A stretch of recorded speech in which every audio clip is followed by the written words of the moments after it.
Resurgent India Limited is a SEBI-registered Category 1 merchant bank established in 2005. We help financial institutions identify the right business entities and work with businesses to secure the right amount of capital at the right time, fostering stronger enterprises and a more resilient economy and society. With over 300 professionals and a nationwide presence, we are market leaders in debt syndication and stressed asset advisory.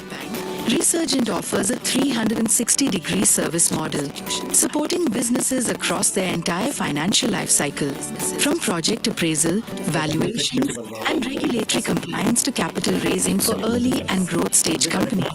And further, to stress resolution and insolvency advisory, we are with you at every critical stage. Tailored solutions to meet your needs. Resurgent India Knowledge Series in collaboration with Association of Financial Advisors of India presents live webinar on Bio-CBG, climate finance and the road to bankability. Moderator Mr. K.K. Gupta, Director, Resurgent India Limited. Eminent speakers Mr. R. Balkrishnan, Chief Executive Officer, Atirath Holdings India Limited. Bio-CBG, Mr. Pawan Singh, Chairman, Amphi Green Solutions Private Limited. Mr. Kotiklapudi Eshwar, ex-GM Central Bank of India, ex-Senior Advisor IBA. Mr. Pawan Agarwal, Promoter, Sugar Juice Purification. Mr. Shantanu Chaturvedi, Partner, Transition VC, Private Limited. Mr. Kotiklapudi Eshwar, ex-GM Central Bank of. Good evening, friends. I am your K.K. Gupta, host again with you. Today webinar is very important webinar and we are having a very important speaker in this webinar. Webinar subject as per your advice of our member of Association for Financial Advisors. We selected a very important webinar today. Bio-CBG, climate finance and the road to bankability. I think this is a very important webinar where we invited all the eminent speakers on the program who are expert in their fields. I inform you that we have already told you that we are having a Shri A. Balakrishnan, who is CEO of offtake Holdings India Limited, Mr. Pawan Singh, Chairman, Amphi Green Solution Private Limited. He was previously Dr. Pawan Singh ji is PTC Chairman, MD and Chairman. We are with us, my friend Mr. K. Ishwar, who is ex-General Manager Central Bank of India and Senior Advisor of IBA. And we are Mr. Pawan Agarwal, who is promoter of Sugar Juice Purifications, and Shantanu Chaturvedi, partner Transition VC. All are the eminent in this field of the biogas productions. I think this sector is playing very important role. India is the agriculture country. We are having a 65% of the population in agriculture.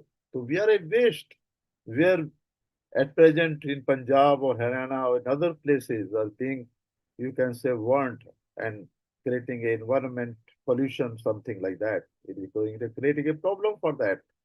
To avoid such thing, it will be useful for the country to produce the energy, green energy. That means it is very important aspect which we are going to discuss.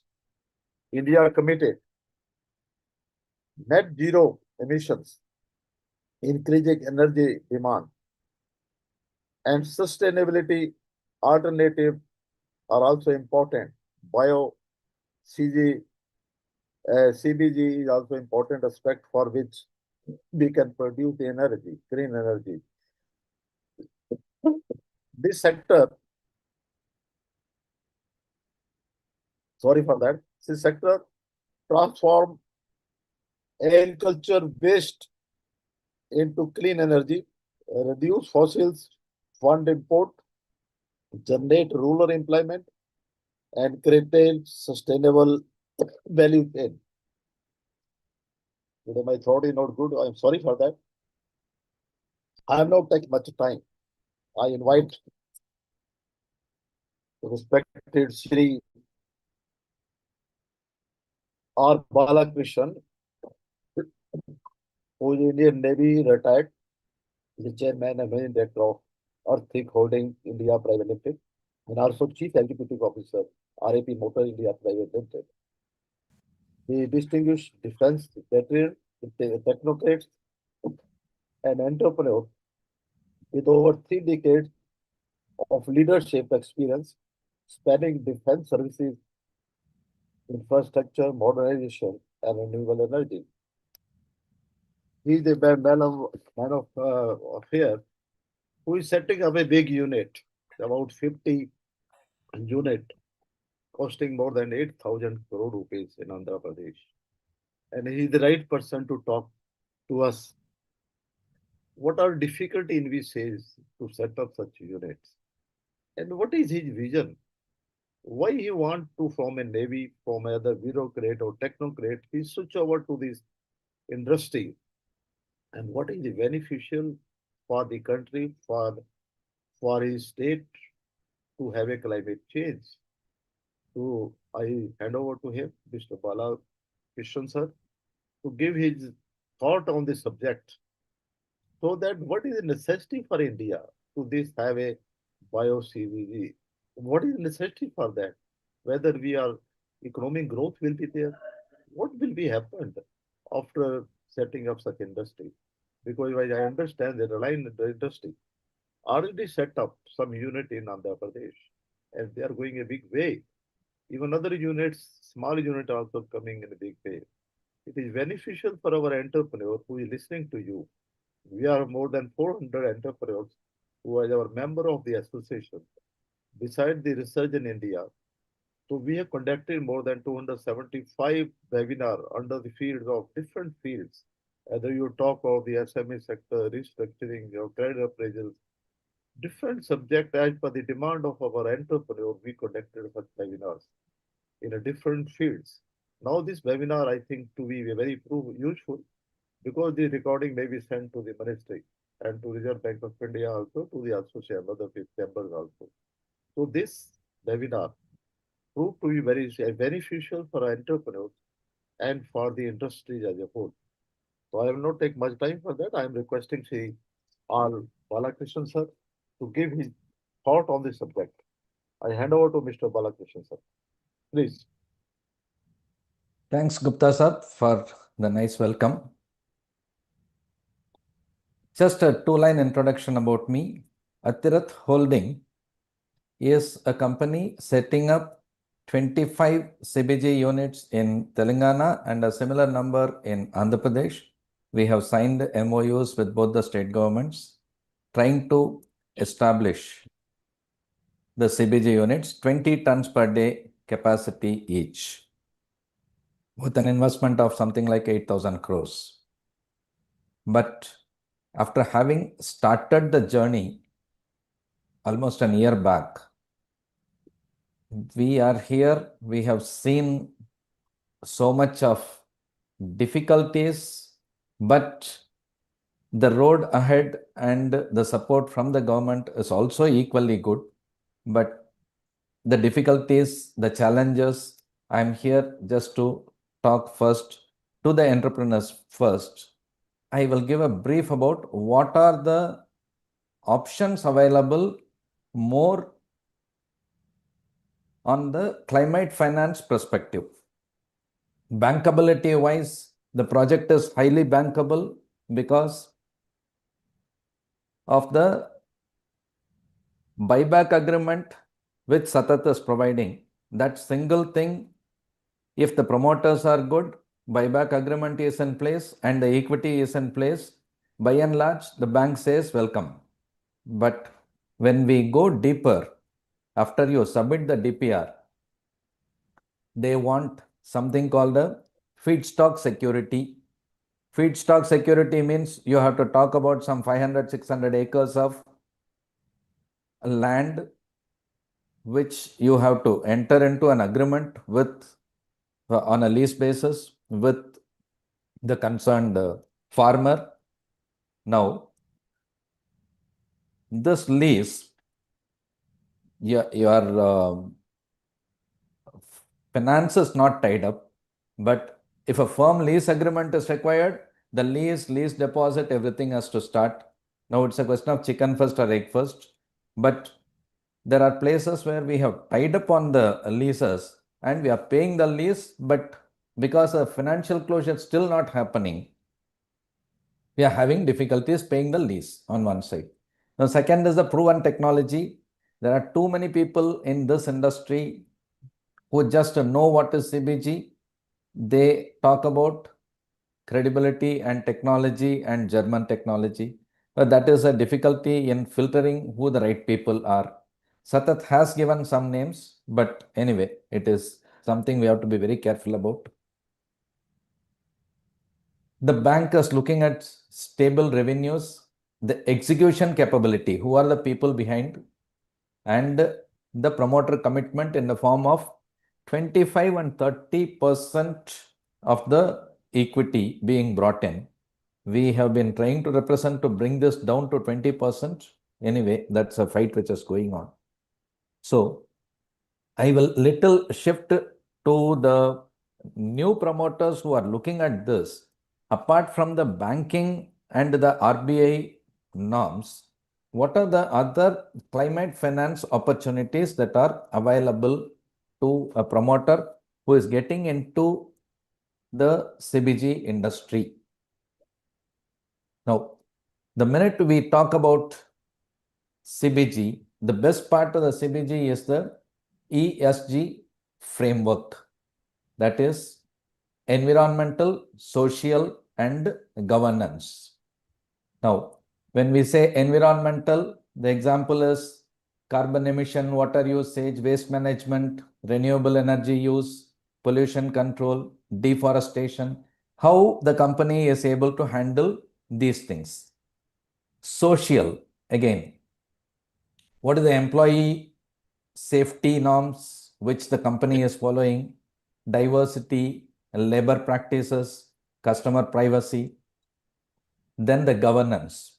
When we say governance, the board diversity, executive, pay audits, shareholder rights, anti-corruption, business ethics, all these things.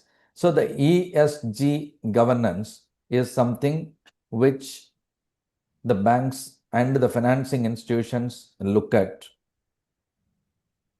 Products with ESG focus are getting customer trust. It is getting the bank's trust and the financial trust.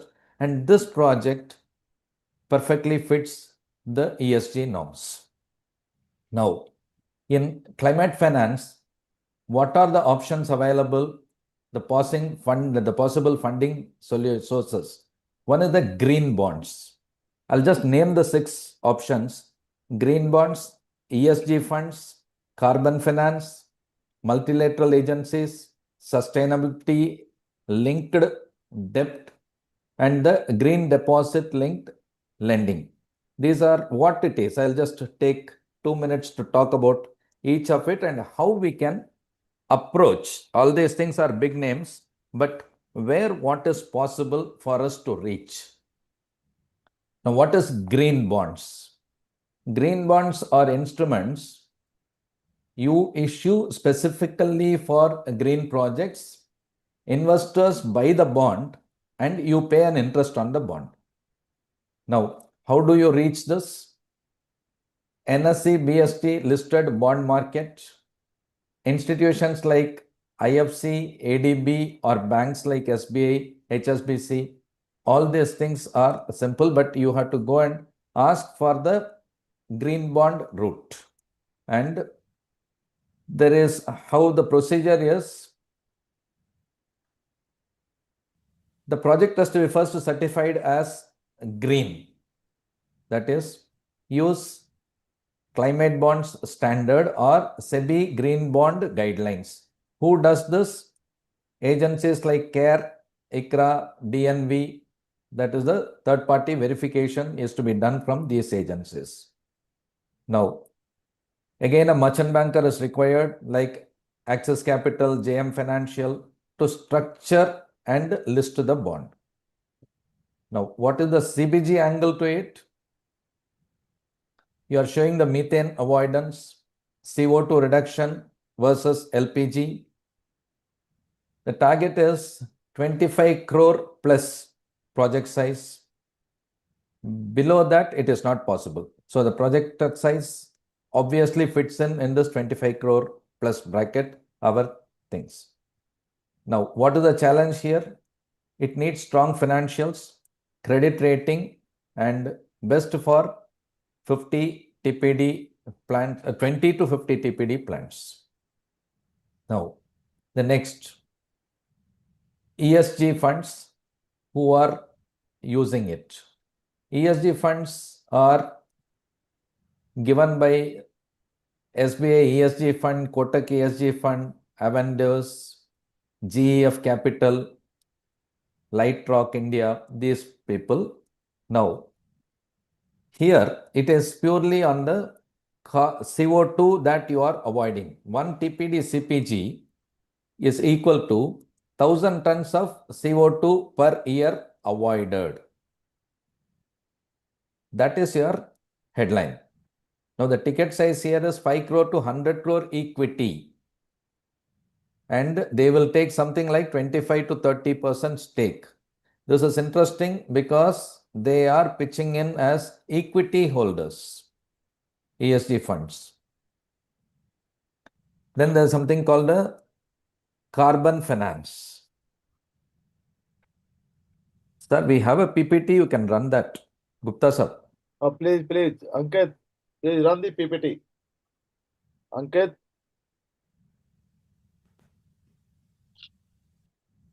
Yeah, on the carbon funds, register the project under Vera VCS or gold standard methodology. Hire a carbon consultant, EKI Energy kind of company, First Climate, Emergent Ventures. They audit, they issue credits, which is equal to 1 credit per 1 ton of CO2 avoided. Current price is $8 to $25 per credit. Now, the CBG angle is 10 TPD plant can give you 10,000 CO2 credits per year, which is equivalent to 70 lakh to 2 crore per year extra revenue. This time taken is 12 to 18 months for the first issuance. You can get advance funding against future credits. That is the highlight point here. Quickly on the multilateral agencies, that is World Bank Finance, ADB Finance, all this we have heard. None of that is very difficult as what we think. On the Google, you just search for these things. There are agencies. In fact, TG Redco, if you are in Telangana, in Karnataka, KREDL, in Madhya Pradesh, MPUVN, NetCap in Andhra Pradesh. So, all these state level agencies are the coordinating agencies for all these people.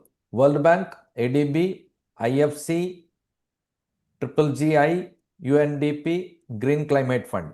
Everybody works through a state level agency and they are the certifying people for this.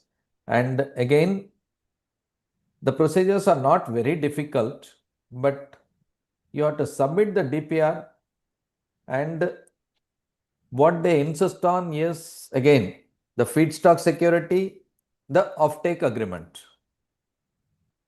I'll come to the negative points of the offtake agreement little later, but I'll take, sir, do I have another 5-10 minutes? Yes, you can go ahead, sir. You are the main person here. Please go ahead. Okay. UNDP is United Nations Development Program. It's a UN development arm. It funds projects and SDG projects. Okay. Now, for CBG, they fund bio slurry to organic farming. that component, that is the bioslurry related thing, and their key point, what they are insisting on is if women-led plants are there, that is 50% women kind of things and all, they are more supporting.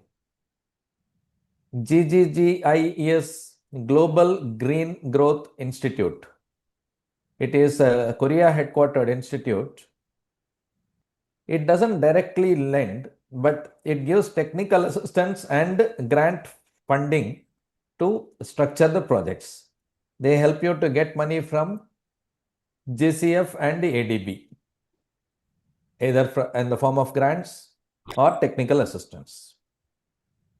Now, when you talk about funding, one important thing that comes for all these agencies which I have mentioned is Environmental Impact Assessment Report, EIA report.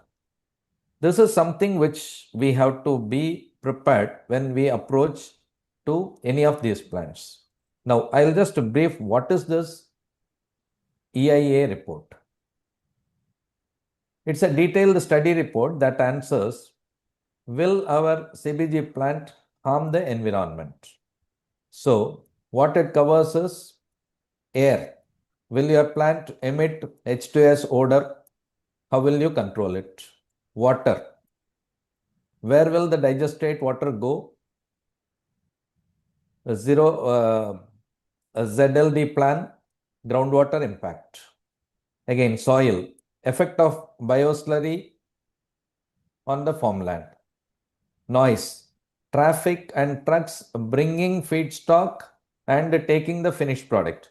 What is the impact on the village? Again, last is social, the jobs to locals, the odor complaints not being there, land acquisition issues. This is what covered by the EIA report. This environmental impact assessment report is not required for plants which are less than about 20 TPD, 100 TPD MSW feedstock, it's not required. Less than 100 TPD MSW feedstock, it's not required. But anything more than 100 TPD, or if it is in an eco-sensitive zone, full EIA is required, plus public hearing. It takes 6 to 9 months and it costs about 10 to 15 lakhs. Most of the 10 to 15 TPD CBG plants are skipping EIA, but banks, multilaterals still ask for a rapid EIA or a EMP, Environmental Management Plan, as a part of the DPR. If this is available, it helps. This report can be prepared with consultants like ABC, Techno Labs, Vimta Labs, Ramke Enviro, all these companies.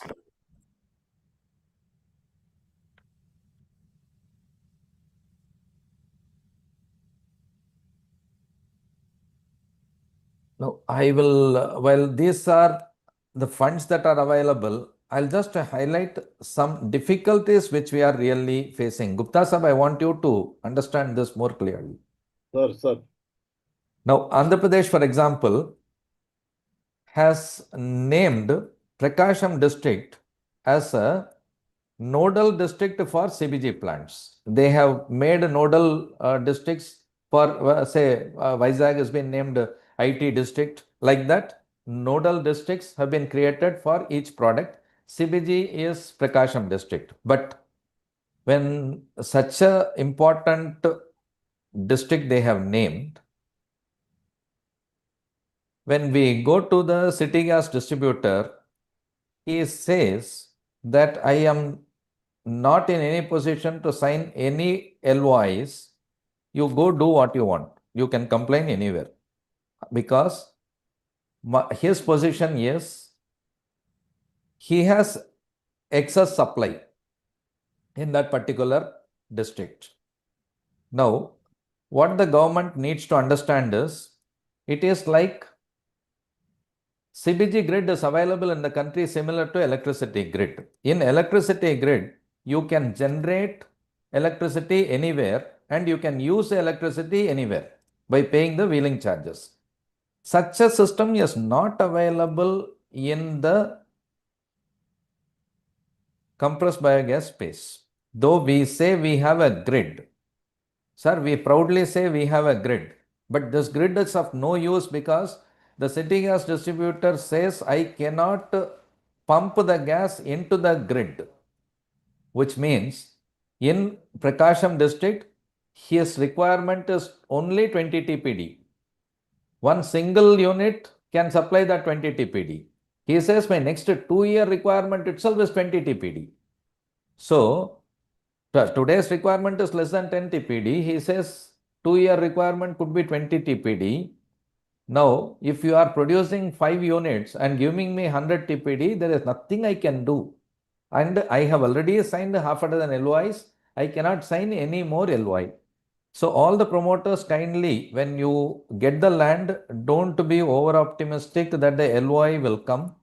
Go to the city gas distributor immediately or insist on an LOI being signed. Where LOI is there, only then you proceed with the next steps. And Gupta sir, this is a point which you need to take up with the ministry. Okay, sir. Where the see all CBG requirement obviously is urban, but the generation is rural. So this urban rural mix and the grid, the purpose of the grid is to generate the gas somewhere, supply it in the grid, and GAIL pays it and uses it elsewhere. If this very basic purpose is not getting served and SATAT is available, mandates the city gas distributor to sign an LOI, but the city gas distributor is not signing an LOI. And even if he is signing an LOI, he says, sir, it is not mandatory that when you come with the production, I will be able to buy this. This is the condition on which he is signing the LOI. This is not in the interest of what SATAT framework is and what we are claiming that we want to fill 5% of the CNG with CBG. I think I have completed. The one more thing is there are certain places where LOIs are being issued, but the mother station where the filling point is available is something like 90 kilometers from the project site.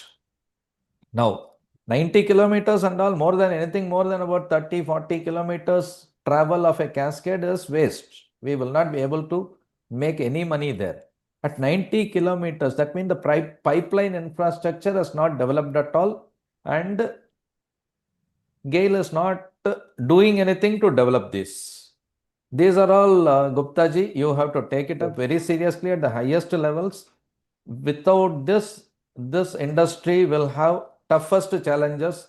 Banks to give the money and for the promoters to come up in this industry. These are the challenges which you need to address, sir. But this, sir, all the companies, just like IOCL or Hindustan Petroleum, Sir. they are not undertaking to take your inputs from you. Gupta ji, there was a time All when the IOCL, Gupta ji, one sentence. There was a time when IOCL and HPCL were signing LOIs blindly. That was 2 years back, even 1 year back. Today, the same IOCL in Prakasham says, I cannot take any 1 ton per day also. Okay, very difficult. Then how the industry will come? This is Exactly, very, sir. this is challenging job. Sir, you have explained Very, very challenging. ESG, you explained very clearly what is the ESG and how it is implemented. Challenges you also covered very clearly. And you told about the 6 funding sources, which you are talking about the green bonds, you're talking about the ESG, you're talking about the carbon finance, multilateral, sustainable, and green fund. Besides this, the bankers are also there to who are giving a finance for that. Sir, bank finance is fortunately easy.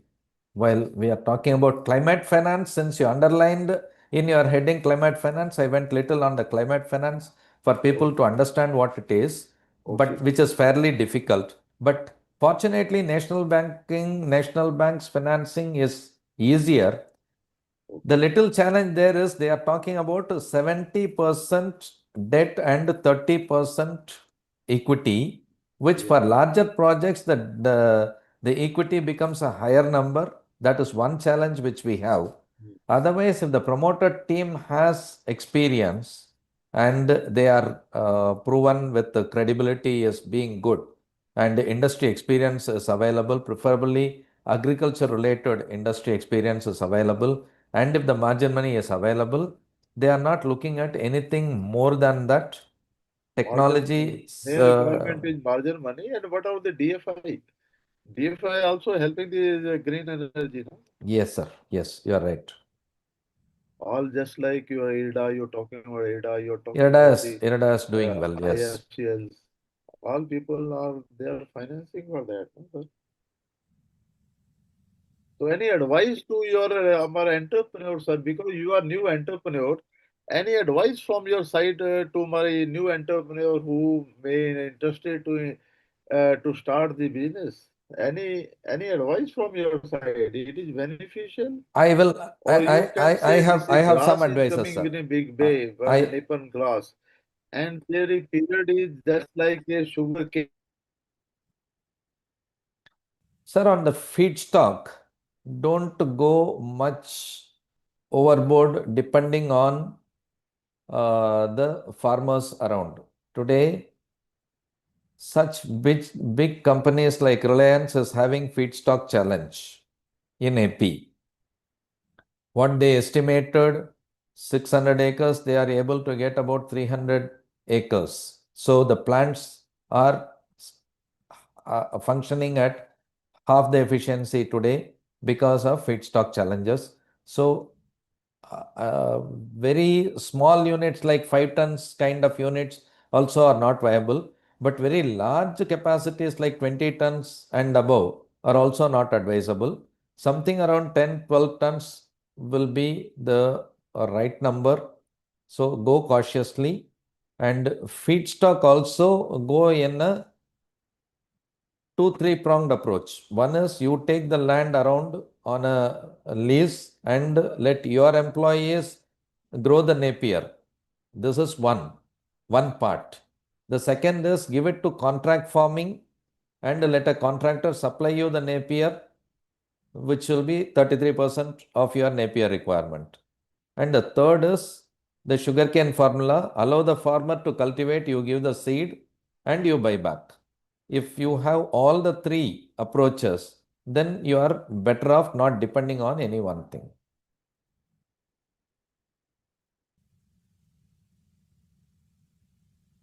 Gupta ji, I think I have completed.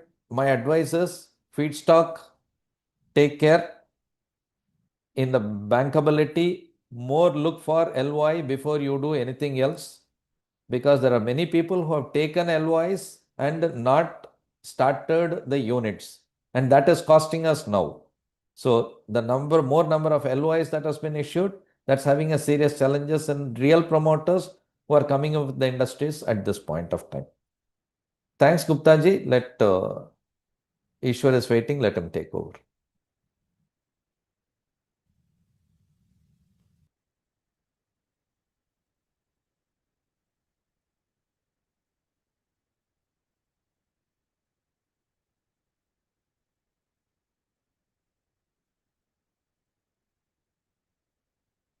Gupta sir, your mic is on mute. Gupta ji. Mute hai. Sorry, sir, for how it is going to meet. So I'm now coming to Sri Pawan Singh ji, who is chairman of MP Green Solutions Private Limited, and he is also well-known expert on renewable and non-conventional energy sustainable solutions such as carbon credit advisory. He was also ex-MD of the PTC. Now, sir, the policy has already been drafted, sir, Pawan sir.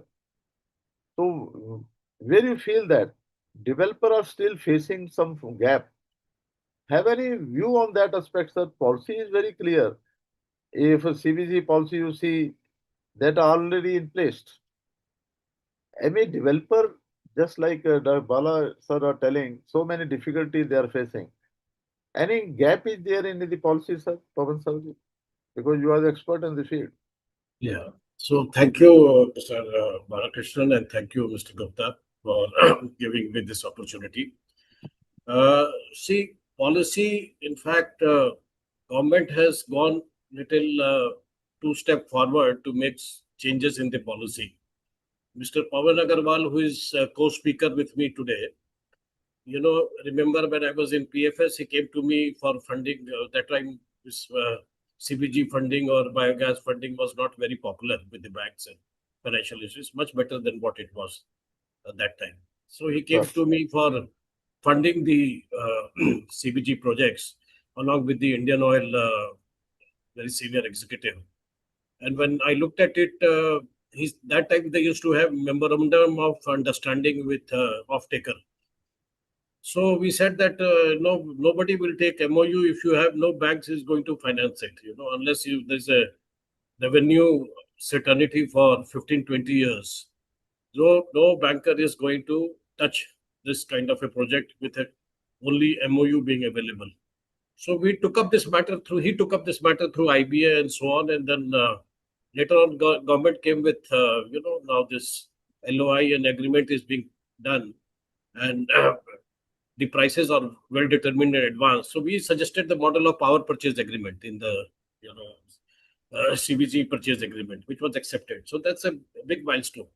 Now, to my mind, the challenge is not so much. Of course, there is offtake, not that it is 100% settled, but the bigger challenge is not offtake. The bigger challenge today is the raw material, as Mr. Balakrishnan talked about, because that is the feedstock. Because feedstock, two things. One is the supply, and feedstock in CBG is different from power feedstock. I mean, power feedstock is basically coal and hydro. So there is no challenge of specification, whether what will be the calorific value. Here, there is no standardization. There's no one size fit all. So you don't know what kind of calorific value will get out of it. And then this is the biggest risk. And when you start operating the plant, you find that you are not able to, you find that what you had estimated on the paper in your, Excel projections, that is just not happening. So biggest problem to my mind today is the feedstock, not so much the pricing and offtake, because pricing is fantastic. Because the bio plants today, some of the bio, plants which are using bio plant to convert bioenergy, selling them as a power, using it as a power generation and having a power purchase agreement, they want to come out of it because the pricing here is much better. Pricing compared to a power project, if you have a, bio thermal power plant and you sell it to a state distribution company, the tariff rates are much lower compared to what you get in oil companies. Sure. But issue is, those are those companies which have already settled their definite feedstock, they are operating plants, they have captive supply system.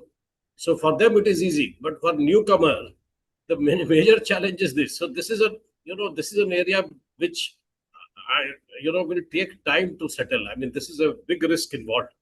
Now, how do we tackle this risk? Probably, some kind of a funding, counter funding, insurance mechanism, that if, you have a standard projection and the projections don't happen, it is taken as some kind of a, force majeure situation, and some kind of like what you give to agriculture farmers. If the agricultural crop is destroyed, something is provided, some kind of a safeguard mechanism or safeguard fund has to be made available. I feel that hand holding will be required for initial 2 to 3 years, or maybe 5 years maximum. See, in solar case, what happened? When solar energy came to India, the tariffs were 20 rupees. Thermal was 4 rupees.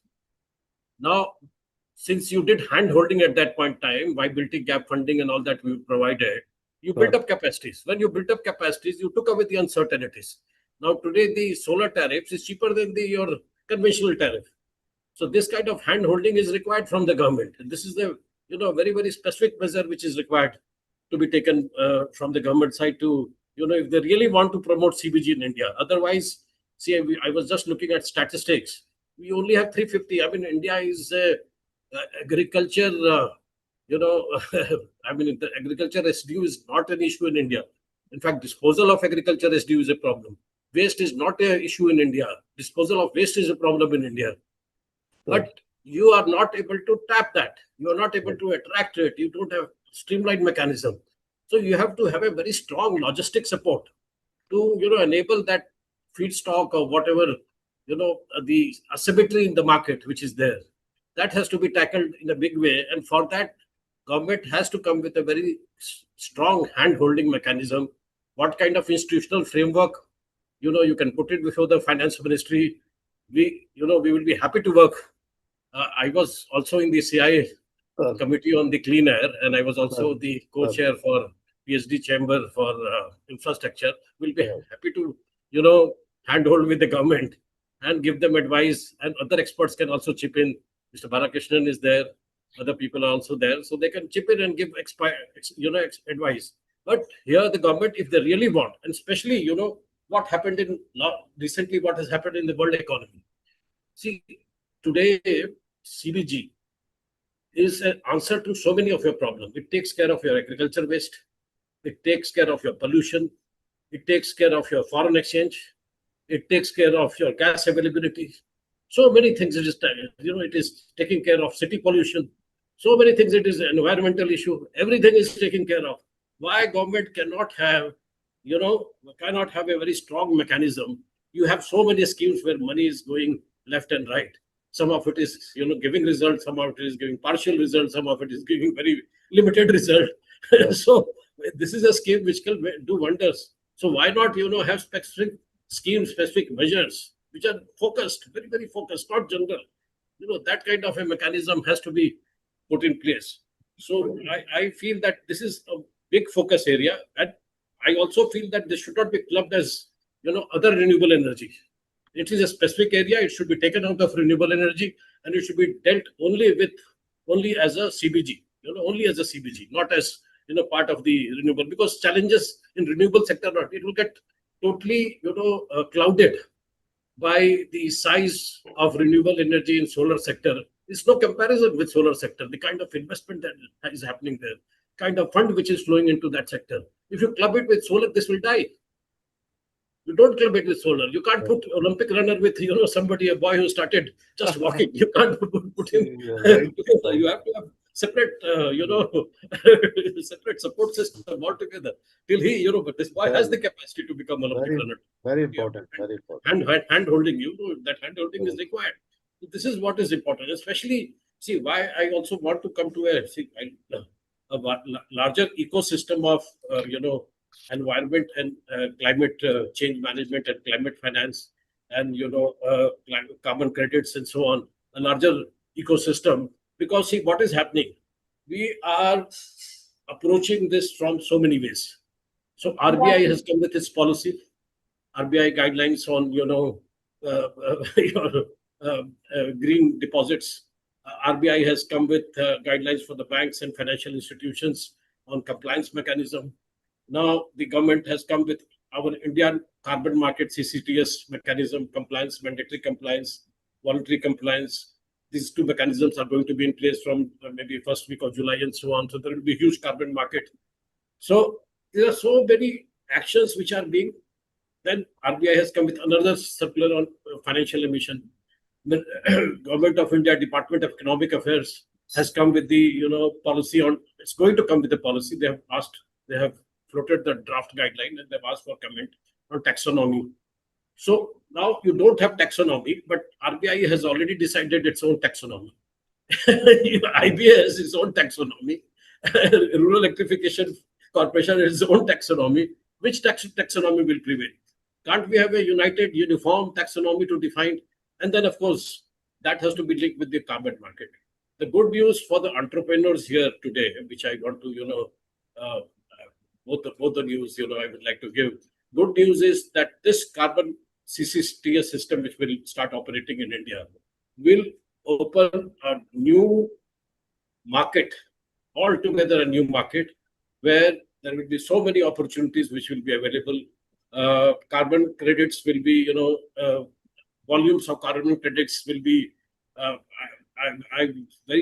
strongly feel that in few months' time, or maybe 2-3 years' time, will turn into million, even billion units of carbon units being traded into the country. And see, one thing is very clear. The bottom line, we must come back to the bottom line. Time and again, keep on coming. Whatever we do, come back to the bottom line. Bottom line is we are committed to net zero. Sir, Bottom line is that we are committed to NDC, sir, National Determined Goals. sir. So for becoming net zero and carbon credit, we have to have specific strategies and specific action points in place. And I think Resurgent India can be a very good interface. And my suggestion Sir, to Gupta ji will be that Sir, very nice. you Very take nice, our sir, very suggestions and and let government take a serious pondering view. And at this stage, especially, it's a very right stage because everything is just going to it's evolving and just about to be evolved. So it's a very good stage to kind of preempt and suggest correct proper modifications which we can get it incorporated and take it forward. Very nicely, sir, you have covered. CBG is an important aspect what you are talking about. It is a beneficial in so many ways. The government also put up a 5% blended by 2029. 5% achievable as per market availability. What do you feel that it is a realistic target? 5% of blended by financial year 2029. If market is such, so if the IOCL or other thing, they are not even executing the agreement, so how it will go, sir, by 5% blended? Have any view on that, Pawan sir? Yeah, so two things here. One is, Mr. Balakrishnan very rightly said that they went on giving LOIs left and right, and Sir. now they are very shy of giving LOIs. Sir. So if the offtake certainty is not available, how will you have 5% blended? So Yeah. probably that's where a little open heart policy from oil companies need to be there. So you will have 5% blending. If you are ready to take, then you will get number one. Number two, we see 5% should not be difficult. It's a country where we should even think beyond 5%. No, I am not talking about 5% difficult. 5% is nothing. Like if but they are not executing any agreement, what you're talking about, very, very difficult, sir. If all the their unit are coming, bank will not give a finance till some agreement is there. If they are shy to execute the agreement, how the industry will come up? Industry Absolutely, agreements have to be there in place, and more than agreements, if I were a banker, see, I'm myself setting up not a huge plant, but I am also setting up a small plant in Delhi. Oh, very nice, very nice. You are also entrepreneurs on that. 5 metric ton. Mr. Pawan is my co-promoter. Right. He's not only my co-namesake, but he's also my co-promoter in that project. So, I go to bankers and ours, this is a project which is waste gas to CBG. I mean, it can be, most low lying fruit to any banker. I'm surprised that, though Mr. Balakrishnan was full of praises for Indian banks, but I find that Indian banks don't look at the project. They don't look at the promoters. They don't look at the DSER numbers. They don't look at the IRRs. They look at what is the collateral you will give. Sir, I have been a professional throughout my life. How can I give collateral? Sir. I am giving equity that is big enough. I'm pledging my equity. I'm pledging the plant. I'm pledging the offtake agreement with IGL, AAA rated company. And then you are saying that I want only a collateral. I mean, what kind of credit appraisal we are doing? They will look after the collateral only. They will ask the collateral, how much collateral you can give. I have a very small point to flag. Hey, important. This is a platform, sir, we can openly discuss. I think these are the eye-opener. Because when you're talking, they will not talk about the DSCR, they will not talk about any other thing. What collateral you're going to give? Who is the promoter of the company? They will never see. So that is a major issue, sir. So before I coming to the issuer, I am coming to Pawan Agarwal also, who is your co-promoter in that company. Sir, Pawan Agarwal, sir, who is the promoter of Sugar Juice Purification Venture. He work at the intersections of the process technology and clean energy. Pawan Agarwal, sir. Pawan Agarwal, sir. Hello, sir. You are available, sir, Mr. Pawan? Sir, unmute कीजिए, sir, unmute कीजिए. Sir, since you are the co-promoter with this Pawan, sir, I am not aware at all. So I want to know from you what your feeling is, because a new entrepreneur, collateral is the most important issue, or something other issues are there. Unmute कीजिए, sir, Pawan ji, please unmute it. Pawan ji, unmute कीजिए.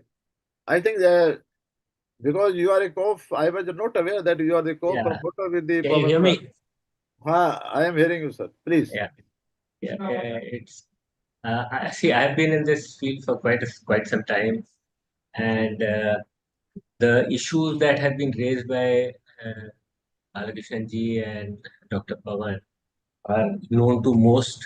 Although I was given to talk about the challenges of feedstock, part of which has already been covered by the previous speakers.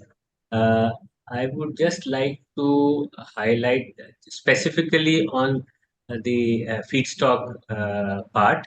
I had given my presentation, but if it cannot be shared, I could just sort of run through it. You know, the famous thing that we heard all our lives somewhere, that there is water everywhere, but there's not a drop to drink.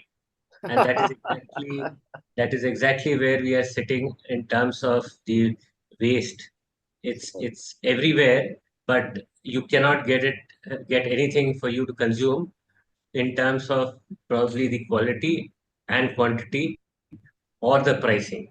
Now, a CBG plant, as we all know, it is a 247, 365-day operating plant. You need to have a feed on a continuous basis throughout the year. There is nothing that you can actually compromise with. The challenges that we face on a daily basis of setting up a plant. I was associated with a few companies who were putting up we're looking at more than a couple of 200 plants at one point in time, and like Bala also said that the government was signing off left, right, and center. So this particular company had signed up for 500 plants, and I was with them for about 4 years. We traveled around the country. We did a lot of in-depth analysis of various existing projects, greenfield, brownfield. We scouted for technologies all over the world, and they haven't been able to yet decide on their first plant. They said it's not good to put good money in bad money. So they probably, after having spent multiple crores, they are deciding not to go ahead with it, or maybe scale it down to even a single plant. Now, I'll just briefly go over the availability of feedstock. See, the feedstock that is available, it's plenty, as I told you, but it is seasonal. Now, the availability of seasonal has challenges of aggregation, collection, price fluctuation, even competitive usages. There are feedstocks which are now facing competitive usages. And besides that, there is storage and qualitative issues, and of course, the government policies to how to overcome them. I'll just briefly talk about the much talked about two available inputs which are plentiful. One is press mud, which has a larger window, easy to digest, but it has its challenges of A, storage, and B, the generators themselves are looking at putting up those projects, because for them it's in their backyard, they have land, they have the technical wherewithal, they have extra power, they have manpower, everything is there in place. So they are, if you actually have to have a plant successful, you have to have a long-term tie-up. People are looking at 10 years. The bankers want a long-term tie-up of more than 10 years, or more than the loan that you have taken. So having said that, if you were to actually get into Napier, it sounds very good. I have been in this field for more than 10 years now, 15 years. So I have seen that it becomes a business and business. Here you are trying to put up a plant which is not a chemical plant. It's not A plus B is equal to C. It's a biology come chemical plant. So it is beyond just a normal plant. Now on top of it, if you have to do agriculture, then it becomes a business and business. I have been connected with the sugar industry for the last 20 years. The sugar industry people who are managing a large sugar factory could be managing 50,000 farmers, having maybe 60, 70,000 hectares. even they are dragging their feet in trying to enthuse their farmers to get into cultivating Napier. For them, it is getting 500 acres is not a challenge, but they are somehow dragging their feet. They feel that the farmers, they'll get much more per acre, so they may switch. Those kind of assets are there. So to for these feedstock, it always will remain a challenge, including MSW. The project that we are doing is, of course, MSW based leachate. There's a leachate treatment of a particular MSW plant where, as a part of their ZLD, a step was to do anaerobic digestion for the leachate, and we have been studying that plant for 3-4 years, and we see that there's a potential of more than 7-8 tons of gas available. But otherwise, having MSW-based plants are a challenge. The segregation is an issue. Whatever you do, it's going to be a hassle. There's going to be contamination of heavy metals. There's no guarantee it will not be there. Mandi waste, cow dung, poultry litter, all these substrates, while they're plentiful, there's a quality issue, storage issues there. Now, if we come to the aggregation collection, as I said, it's going to be difficult. There's a price fluctuation all the time. There is competitive usage. Say, for example, Napier. Now, a friend of mine, he put up 200 acres for probably with the aim to put up a CBG plant, but now he's getting 2.5 to 3 rupees as cattle feed. So he's decided not to put up the plant at all. And if at all he's going to do, he feels that it is probably better to do a pellet plant. It's the dry matter is to the extent of 30%. So much lesser investment, and so he may do that. So anyway, so if we are looking at trying to solve the problem of feedstock, all these issues will always keep coming in. And so the what could be the way forward? So what comes to my mind, a lot of steps have already been taken. There could be a procurement aggregation model. There have been digital platforms that are coming in. FPOs should be sort of encouraged. They're already in place. Subsidies for aggregation, for baling, all those are in place. But we'll have to look into how to actually roll it out across certain places where there is abundant agro residue. And then there is, of course, in the storage segment also, there are a lot of people who are coming up with large storage capabilities to support the CBG plant. And of course, in this process, there would be a hub and spoke arrangement that would be in place. There is some sort of some such cases, stray cases, in happening in Punjab. When it comes to technology, that intervention could also be helpful in terms of pre-treatment. There is also a concept of silaging. We don't practice it very much in India, but it is being done quite. It's prevalent in European countries because of the harsh climatic conditions. So they grow energy crop, they have a small window and they store it. The silaging is very important. In fact, if you talk to the Indian entrepreneurs, when a plant is being configured, none of them are talking about silaging. Even Napier, they're looking at harvesting to 2 to 5 and then putting it directly into the digester. Whereas if you talk to a European consultant or a plant operator, they say that you should silage this Napier before you put it. So what I'm saying is that there should be a technology input, and like Mr. Bala said, there are hundreds of suppliers who have come in with little or no experience. So one has to be very, very careful in getting a right partner to walk you through. And in terms of the digestion also, has to be some co-digestion.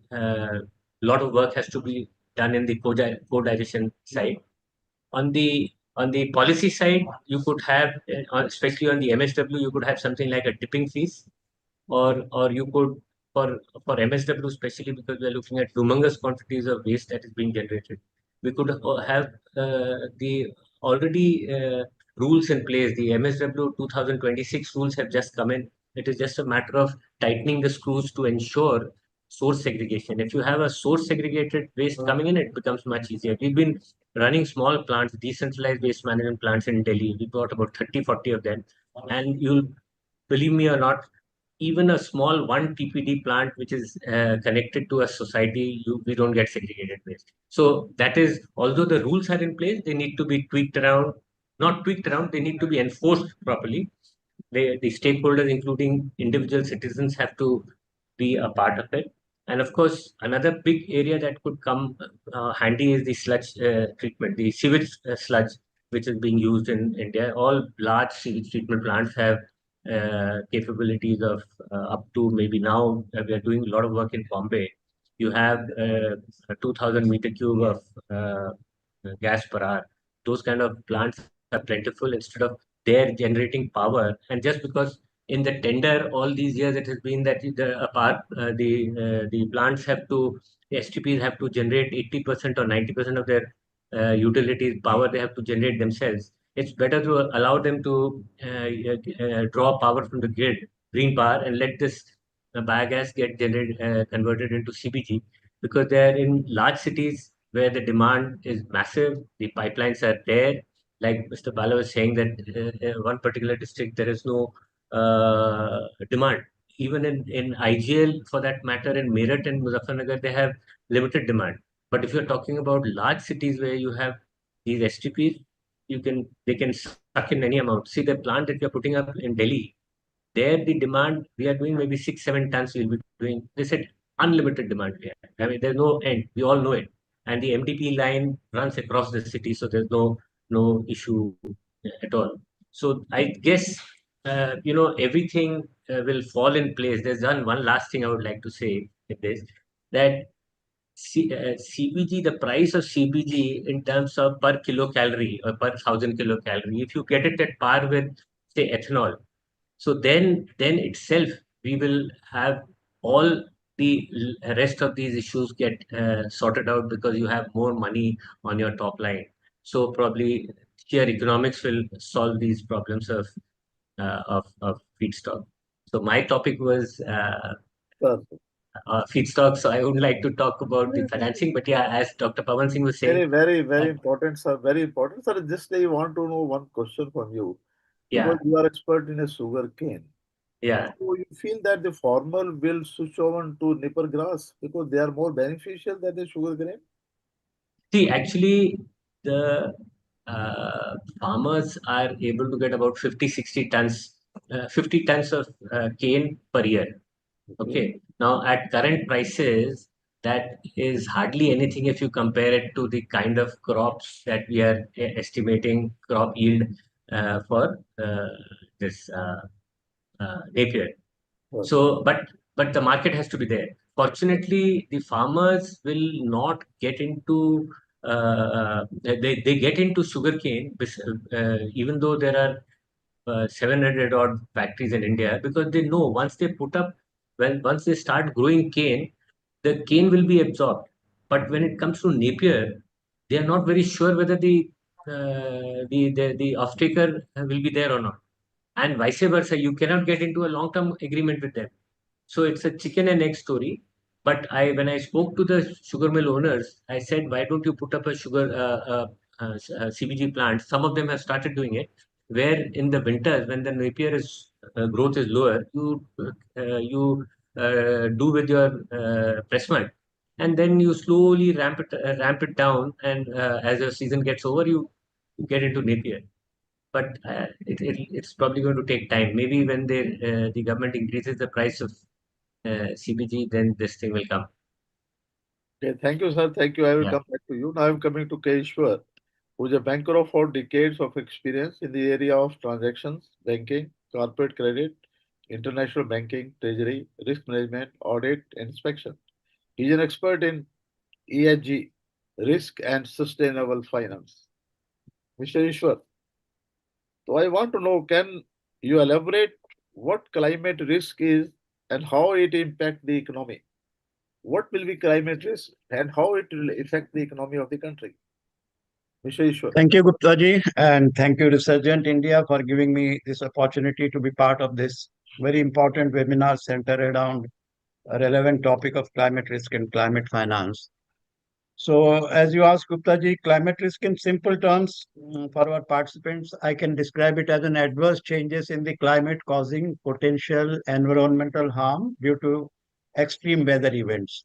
These extreme weather events could be manifested as intense storms, floods, hurricanes, heat waves, wildfires, and so on.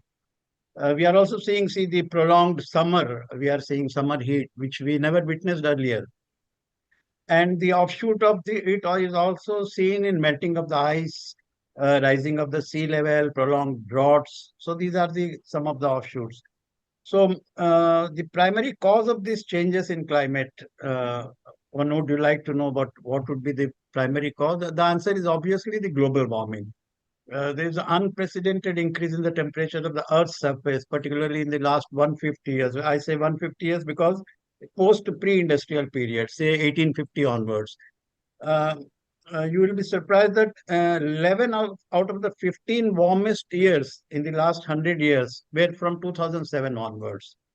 And if you look at the natural disasters in India alone, out of the 800 natural disasters, around 400 were from in the last, say, 20 years or so. So global warming is accelerating at a fast pace in the last 1 or 2 decades, if you see. So naturally, the question in the minds of the participants should be that what causes the global warming? Obviously, the answer lies with the post-industrial evolution period, because the number one culprit is the fossil fuel. That is why today you are also holding this workshop of compressed biogas, so that the carbon emissions in the atmosphere is reduced.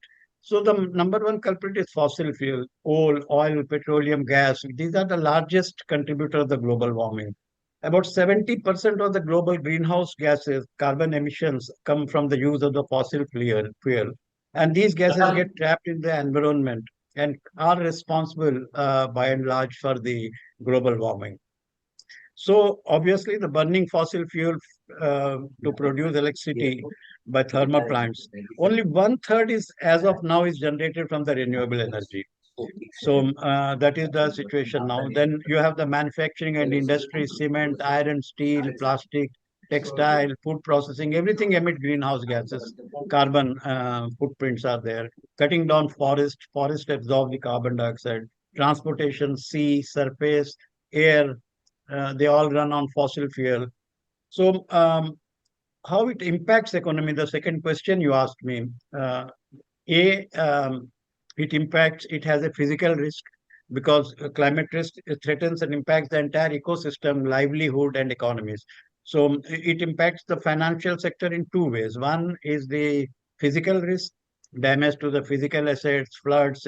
For example, large-scale floods impacted in Kerala 2018, the lot of non-performing assets were converted in state of Kerala. Water crisis. So NTPC looks at a huge water scarcity, huge financial losses in thermal plants due to the water scarcity, large exposure of the banks to the agriculture, which is water dependent.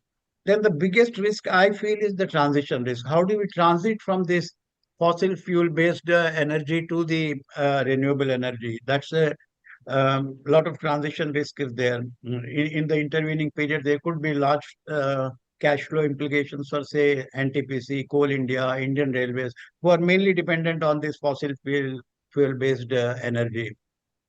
So, and we committed, COP26, we committed for the net zero targets. I will come to that, what is net zero target.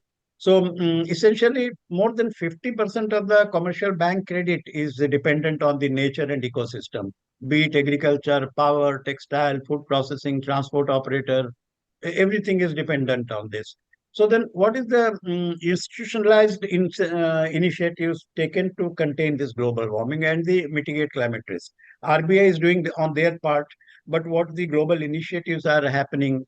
So one of the very landmark agreement is the UN Climate Change Conference, which we know as a COP. In COP21 in 2015, we agreed, the participants agreed to limit global warming by 1.2% by 2100, and to reduce the greenhouse gases by 50% by 2030, and net zero by 2050. So what is this limiting 1.5%? See, the global temperature, average Earth's surface temperatures are increasing almost more than 1.1 to 1.5 range. And if it touches 2%, it's very, very dangerous for the entire ecosystem, economy, everything, livelihood. It will impact everyone. And what is this 1.5%? This is the average Earth surface temperature. What was prevailing pre-industrial period 1850 and what is today. If it is more than 1.5, you may be wondering that it has raised by so many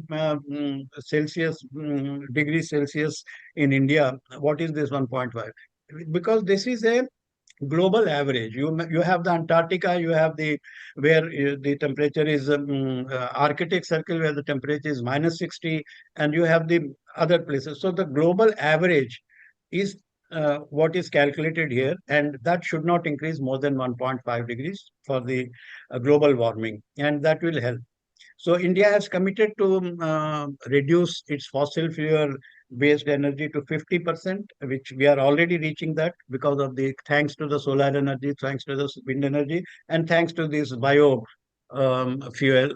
So that's a welcome initiative. And net zero means the globally we want to achieve net zero uh, carbon emissions into the atmosphere. So net zero means whatever my industries are emitting carbon into the atmosphere, to that extent, I have to remove also. How I will remove? I will remove either by afforestation or reforestation or the recently new technologies which are coming, carbon capture technologies. So where you transform the entire carbon is taken into the below the earth surface. So these are some of the technologies which are being developed, and hopefully with the government commitment to the net zero, government's commitment to the 50% um, reducing the fossil fuel based energy, um, I think we may look forward some to contain the global warming as per target. India committed for 2070 instead of 2050 because we have our own issues, developing economy, our huge employment is associated with our thermal plants and all these things. So to conclude on this reply, I would like to echo what Kofi Annan, former Secretary General of UN, has said. He said that the world is reaching a tipping point beyond which climate change would become irreversible. And if this happens, we deny the present and future generations the right to a healthy and sustainable planet, and whole humanity stands to lose. So this is with this his remarks. Excellent, This is excellent, what. Ishwarji. Ishwarji, you know that RBI coming out something about the green deposit framework. What is that? Yes, yes. It's RBS, one of the very good initiatives that in the green deposits which has come. So actually in 2023, RBI released its green deposit framework, and later on this was merged into the master directives which are issued on 28th November 25. So basically, it is a deposit where the bank promises to use your money for environmentally friendly green projects like renewable energy, solar, winds, bio, EV, waste management, water conservation, green buildings. And why it is called green? Because the fund is a climate friendly, it invests in the climate friendly projects. And all the terms of the normal deposits remain the same, but the utilization of the funds here is only for the green projects and reduce the green footprint. So, and what is the benefit for the depositors? They may not be getting any additional incentive in this, but what the satisfaction they derive is that they are contributing to the environmental friendly projects. So that is the biggest contribution which they make.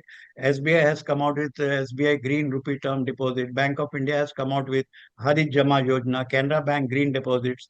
So what is required in this is that a board approved green deposit framework has to be brought out, which has to be put out on the website. Um, that's the prerequisite for that. It is mandatory. It's not necessary for a bank to raise green deposits, but in case it intends to raise deposits, it has to invest into the green projects only. Um, and differential rate of interest, I said they cannot may give any differential rate of interest.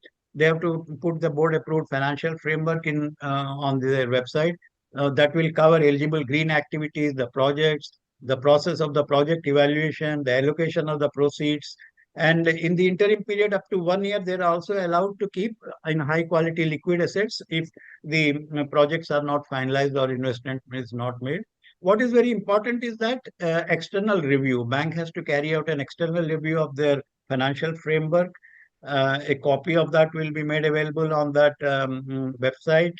And pending the proper taxonomy from the government, Indian Green Taxonomy, RBI has said that till such time, the RBI has specified that the proceeds rates will be invested in green activities projects which encourage energy efficiency in resource mobilization, reduce carbon emissions, emission of the greenhouse gases, promote climate resilience, climate adaptation.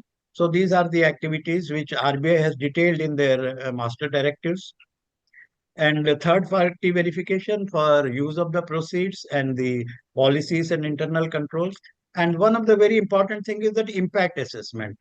That green deposit, what we have mobilized is invested in the green projects. So they have to do a impact assessment that how much greenhouse gases emission is reduced in the atmosphere with their finance, with the particular unit, or the carbon sequestration achieved.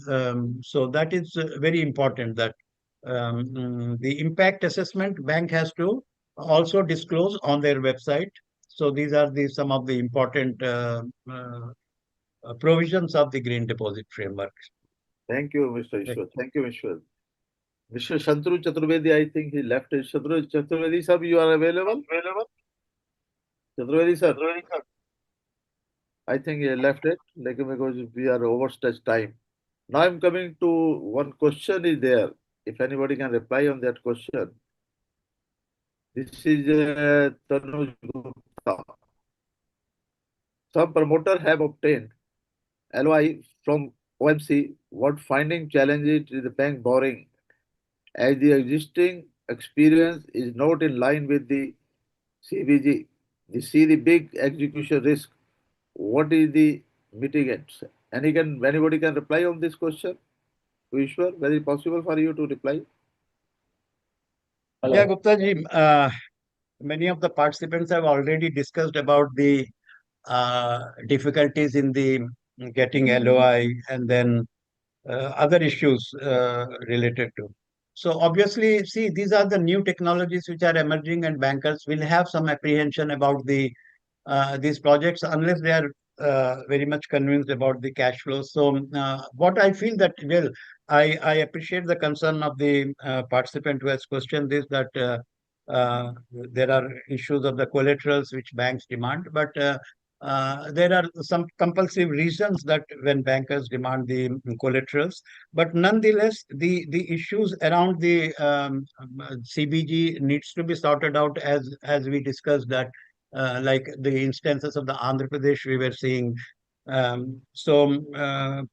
Where the LOI were not being issued. So similarly, if a project fulfills all these requirements, and if not only the collaterals, but if the cash flows, if the project promoter is able to convince the banker about the cash flow generation, because bankers primarily concerned about the cash flow generation ability of the project, maybe the collateral could be negotiated with the bankers, that this is can be negotiated and can be sorted out. That is what I feel. Thank you very much. Mr. Pawan Agarwal, last Yeah. word from your side, sir. Agarwal, sir. What I think the question was, Last advice from your side. no, the question was that the CBG, if a promoter does not have the CBG experience, then they may not, the bank is dragging their feet. In fact, it's a culmination of all that was discussed. It's the sector is new, and the feedstock challenges, etc. If they are not put in place, the bankers will not go. And in any case, everybody is asking for collateral. Banks are asking for collateral, like any other loan that they give.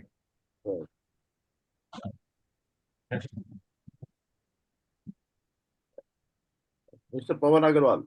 Yeah, You could hear me? I am hearing you, sir. I am hearing you. Yeah. So I feel that the loan process is going to be exactly like any other project. So there has to be an experience of uh, the promoters in similar field. They have to have a balance sheet. They have to have all those things that a banker needs. They are not treating this as any special project. While the government had said it's going to be a mandatory lending, but it is not. It's like any other commercial lending project because the banks say that they have to be secured themselves. And unfortunately, the projects that are there on the ground, like Mr. Bala also said, even the larger companies like Reliance, they are not able to get to 30, 40, 50% of their rated capacity. So how can banks lend to companies who have not got any background? Yeah, Sir, you are Gupta ji, what I feel that, see, in these projects which are yet to be tested in terms of its technical thing, because these are the new projects.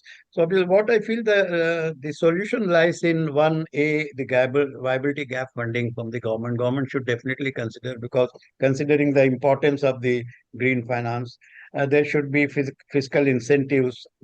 For bankers also, there should be some risk capital allocation for the ESG risk, so that then the risk weight calibration for CRR or SLR exemption on the green deposits. So these are some of the things which the regulators and the government should consider. The priority sector classification is considered with certain threshold for entire RE, including biogas, but they can be more liberal in that. I think some of these are required to handle, to give the comfort to the also banks, so that these are necessity for the economy, and bankers should not shy away from lending them. That is what I feel. important. Bala is available? Or Bala sir? Yes, sir. Yes, sir. Yes, sir. I'm So available. you can have some last words to our entrepreneurs, sir. Any advice to them? So definitely, this bank funding is something which ideally I feel CBG is a sector which is new. So any experience looking for anything to do with the CBG is just not available with any promoter. Leave about this promoter. It's not available with any promoter. So the banks cannot be insisting on that. All that they are insisting is anybody in the group of directors will have some agriculture related exposure, and that has to be conveniently converted as a related experience, and you cannot expect anything more than that. Number one. Number two, sir, this is a project where the banker cannot be insisting on a huge collateral also, uh, looking at the size of the project, but something like about 10% collateral and all is something which is in the norms, because they want to know what is the promoter apart from the cash equity. What is the promoter's, why can't he put his own house? That kind of questions. So that has to be arranged, which means something like about 10%, 15% collateral plus the margin money. If these are available, rest of the things are all possible, doable. I have, in my experience, I have not faced a difficulty in banking because it is coming under the priority sector lending of the banks. They are looking for projects of this nature. Uh, I'm primarily not feeling that this kind of a thing is a bigger challenge. I mean, I can personally advise how to go about if there is a particular promoter who is stuck in this respect. As I highlighted, our problem at least is the LOIs. If the LOIs are manageable and the feedstock aggregation agreements, long standing, 10 years kind of, no farmer is signing anything for 10 years. Those are the challenges which we have to step by step cut across. But I felt banking and loan is something which is possible. It is not that big a challenge, considering that this is coming in the priority sector lending for the banks. Thank you, sir. Thank you very much. Dr. Pawan Singh ji. Last word from your side, sir. Pawan sir. Mr. Agarwal, Pawan Agarwal. Last word from your side, sir.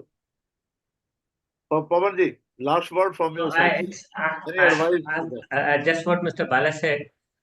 It's not just 10% collateral; it is 30% equity also. So you land up nearly doing 40% of your project cost as upfront. Anyway, I think Dr. Pawan Singh is there. He'll be able to say something better.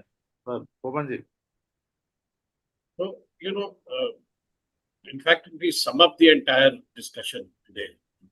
See, two things are coming out. One is the feedstock supply, and second is the financing. And both are interrelated, both are not separate to each other. So, see what happens, this sector is not getting the attention which it needs to get. And it requires a very focused approach. See, it has either been clubbed with, there are a lot of overlapping issues which get clubbed with Ministry of Petroleum and Natural Gas. Lot of overlapping issues which get clubbed with Ministry of Renewable, not conventional, or Ministry of Renewable Energy. There are a lot of issues which get clubbed with the state government. It's high time, I would say, that if you don't create a ministry, at least you create a department headed by a secretary of, CBG. So that there is a focused policy approach. I mean, the issues are correctly highlighted. See, because the government also, what happens if you have trade bodies also have got so many issues to highlight. No? So in none of the trade bodies you have a body on, there is a expert committee on infrastructure, there is expert committee on finance, there is expert committee on renewable energy, there is electrical vehicles, there is expert committee, but you never have a subcommittee on CBG. So it has to have that attention. Unless it gets that attention, it will be a non-starter. Because I have been watching this sector both as a lender and now also as an investor for last several years. I've seen that not much movement has happened. I mean, 330 plants totally operating in India today, and also, not that big size. So if you want to really, your point of 5% blending, if we have to reach there, we have to have a very focused and strong approach. And I would agree with Mr. Ishwar here, because one size does not fit all. When he talks about appraisal of CBG projects, each project is to itself. Now, some projects are highly, financial returns would be very high, and then the collateral probably should be dispensed with. See, I personally, I have also been a lender for a year, of so many years. I feel that when you underwrite a project, you must have a confidence in underwriting that project. You should not go, I mean, you should see, things can go wrong. I mean, 100% cannot be predictability. But as a banker, if you have, or as a, you have a team of 30, 40 people, risk management department, you have credit underwriting department, you have a board, you have subcommittee of the board. When you are doing a proposal, you should be confident of doing that proposal. And see minor tweaking here and there, and a very good proposal, and, vitals. How much you will get recovered? Say, out of collateral, you will recover only 10% of the project. Why do you want to take collateral? Why are you becoming a dampener? Think ahead, become progressive. If you're confident, go ahead and do it. That is what I would like to suggest. Very nice, very nice. Ishwarji. Yeah, I feel that definitely bankers will support, because when you see the enormous amount of the finance made to the other RE projects, say solar or wind. So maybe there was initial this teething problem, but today see the quantum of the finance, and bankers are accepting the challenge for replacing the very huge debt to the fossil fuel based plants, maybe the thermal plants, which we have to substitute now with this renewable. And definitely bankers will come out to support biogas also. I'm very much optimistic, but I also feel that there is a huge scope for this biogas if the industries put their plants as a captive plants, because there will be that will be a very good way to begin with. Most of the industries can think of setting up the captive CBG plants for their own in-house consumption. So that way also it will be helpful. Thank you very much. At the end, I'm thankful to all my eminent speakers, Shri R. Balakrishnan sir, Shri Dr. Pawan Singh ji, Shri K. Ishwar sir, Mr. Pawan Agarwal. Beside that, off the screen, my friends Ankit, Lokesh, Yoginder, Vishwas, and other person who is off the screen who are not visible at all. With their efforts, we tried to do over 275 webinar under the series of Research in India, beside about 70 webinar under the series of Association for Financial Advisor of India. So we are thankful to all my eminent speaker again, all participants. I think this webinar proved to be very useful for our participants. So as a researcher in India, we are a merchant banker, we are investment banker, we are also preparing a DPR. Even we are conducting technical economical study also. If any help is required from our side, from a research in India, we are at your disposal. Research in India also trying to create awareness among the entrepreneurs in respect of all the new ventures. Even for SME section, we have a separate wing we have started where fee consultancy are given by the Research in India. Any SME sector finding any type of challenge or difficulty, they can avail the free consultancy service from ourselves. Thank you in the end. I'm thankful to. I'm sorry that I overstretched the time. Because we are such eminent speaker, which we feel that we must know from their mouth what they are telling and how this is this position will be ECD. It is very beneficial for the country, for the growth. Thank you very much, Vidya. Thank you very much. Okay. Thanks to Thank you. everyone. Thanks. Thank you. Thank you. Thank you for the good work, sir. Thank you. Thank you very much. Thank you. Thank you, sir. Thank you, everybody.